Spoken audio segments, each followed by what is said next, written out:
نبی کریم صلی اللہ علیہ وآلہ وسلم نے ارشاد فرمایا، قسم اللہ کی، اگر تیری رہنمائی سے اللہ تعالیٰ ایک آدمی کو بھی ہدایت دے دے تو یہ تیرے لیے سرخ اونٹ سے جو بہت قیمتی اور عزیز ہوتے ہیں بہتر ہے۔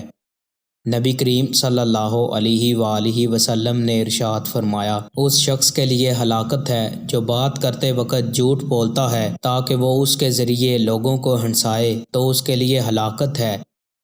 نبی کریم صلی اللہ علیہ وآلہ وسلم نے ارشاد فرمایا، اللہ تعالیٰ کو پسند ہے کہ تم لوگ یہ 3 کام کرو: اللہ کی عبادت کرو، اس کا کوئی شریک نہ ٹھہراؤ، اللہ کی رسی کو مضبوطی سے تھام لو، اور فرقہ واریت سے دور رہو۔